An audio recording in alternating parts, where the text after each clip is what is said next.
Hello all. అందరూ ఎలా ఉన్నారు? కామెంట్ బాక్స్లో కామెంట్ చేయండి. అసలు మర్చిపోకండి. Welcome to my channel all things Sanju. ఎవరైనా సబ్స్క్రైబ్ చేసుకొని వాళ్ళు ఉంటే సబ్స్క్రైబ్ చేసుకోండి. అండ్ కొత్తగా ఛానల్ని చూస్తున్న వాళ్ళు కూడా సబ్స్క్రైబ్ చేసుకోండి.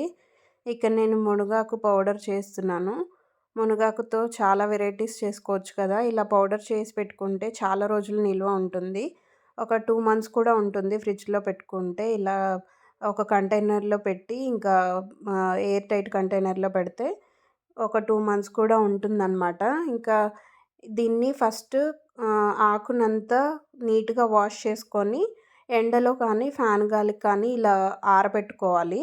ఇలా ఆరిపోయిన తర్వాత క్రిస్పీగానే అవుతుంది. బట్ పచ్చివాసన పోవాలి కదా, కొంచెం వేపించుకోవాలి. ఊరికే ఆయిల్లో కాకుండా నార్మల్ డ్రై రోస్ట్ చేసుకోవాలన్నమాట.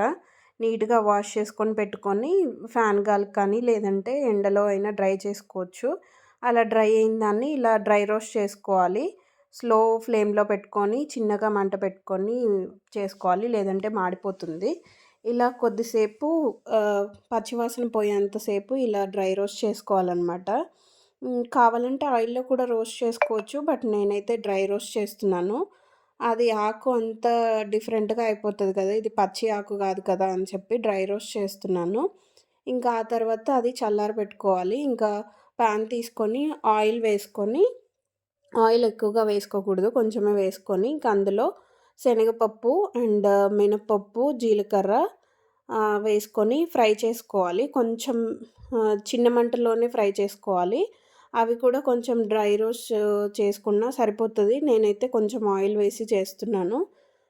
మిర్చి వేసాను, మిర్చి తర్వాత వేసాను ఎందుకంటే మిర్చి మాడిపోతుందని చెప్పి. ఇంకా ఫస్ట్ అయితే ఇవి రోస్ట్ చేసిన తర్వాత మిర్చి యాడ్ చేశాను. నేనైతే 4 వేసుకున్నాను. ఇవి చాలా కారంగా ఉన్నాయి, సో 4 సరిపోతుందని చెప్పి 4 వేసుకున్నాను. మీ కారానికి తగినట్టు ఎంత తింటారో ఇంకా అంత వేసుకోండి. పచ్చి కారం వేస్తే అంత ముద్దలా అయిపోతుందనమాట, చట్నీలాగా. సో ఎండుమిర్చి వేసుకోవాలి.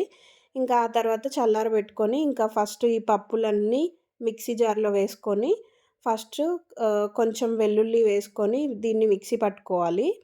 వెల్లుల్లి రెబ్బలు వేసుకోండి. ఇంకా ఆ తర్వాత ఆల్రెడీ ఆయిల్ వేసాం కాబట్టి ఈజీగానే అయిపోతుంది. ఇంకా ఇలా బరకగా పట్టుకోవాలి, మెత్తగా కాకుండా. ఇలా వీడియోలో చూపిస్తున్నట్టు పట్టుకున్న తర్వాత దీంట్లోకి సాల్ట్ యాడ్ చేసుకోండి, రుచికి తగ్గట్టు. సాల్ట్ యాడ్ చేసిన తర్వాత ఇంకా ఇందాక ఆకు వేపించి పెట్టుకున్నాం కదా, ఆ డ్రై రోస్ట్ చేసిన ఆకునంతా మిక్సీ జార్లో వేసుకోవాలి మెల్లిమెల్లిగా.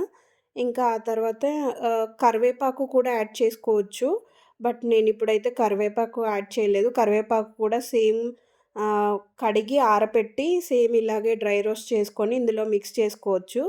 మిక్సీ చేసిన తర్వాత ఇలా వస్తుందన్నమాట. దాన్ని ఎయిర్ టైట్ కంటైనర్లో ఇలా స్టోర్ చేసి పెట్టుకోవాలి. ఎన్ని రోజులైనా నిల్వ ఉంటుంది. ఫ్రిడ్జ్లో పెడితే ఆల్మోస్ట్ 5 to 6 మంత్స్ కూడా ఉంటుంది. బట్ డైలీ కర్రీస్లో లేదంటే దోసలోకి ఎలా అయినా వాడుకోవచ్చు.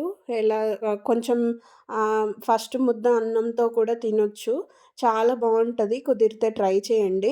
మునగాకు దొరికినప్పుడు ఇలా స్టోర్ చేసుకొని పెట్టుకుంటే ఇంకా డైలీ వాడుకోవచ్చు. లేదు అంటే ఇంకా కర్రీస్లో కానీ ఇంకా దోసలోకి, చపాతీ ముద్దకు తడిపేప్పుడు కూడా కలపొచ్చు. ఇంకా ఇంతే అండి వీడియో. Bye bye.